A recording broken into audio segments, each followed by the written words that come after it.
నీ తల్లి ఎలాంటిదో తెలిసి కూడా నువ్వు అడిగావని ఇంట్లోకి రానిచ్చాను. కానీ వచ్చాక నీ తల్లి బుద్ధే నీకు వచ్చిందన్నమాట.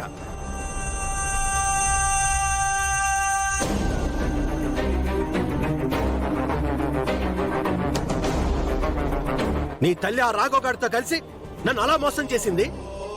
నువ్వు ఇప్పుడు వాడి కొడుకుతో చేతులు కలిపి నన్ను ఇలా మోసం చేయాలని చూస్తున్నావు.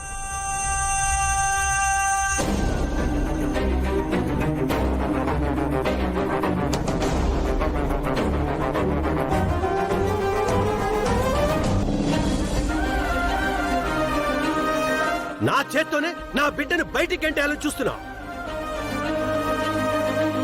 మీరు చేస్తున్న తప్పులు చూస్తూ నేను ఇంకా క్షమించలేను. మీరు ఇంట్లో ఉండే అర్హత కోల్పోయారు. పోండి బయటికి.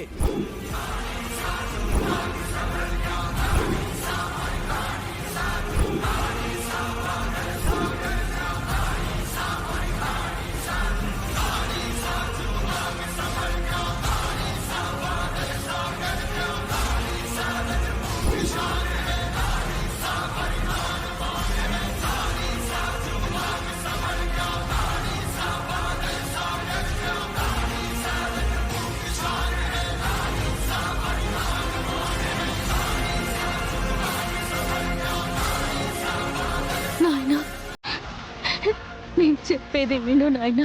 బయటికి పోండి అని చెప్తున్నానుగా.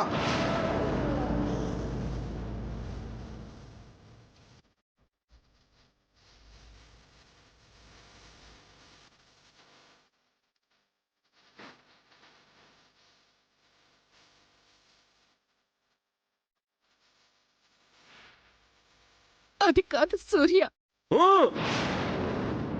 నా చేత్తో మీ మెళ్ళ పట్టుకొని బయటికి గంటించే పరిస్థితి తెచ్చుకోవద్దు.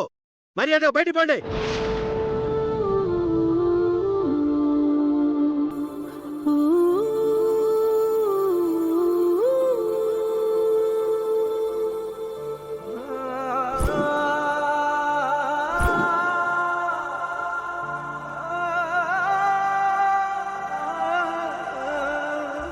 ఇంతేనేమో ఇంతేనేమో ఇంతవరకేనేమో ఇంట్లో నా కథ.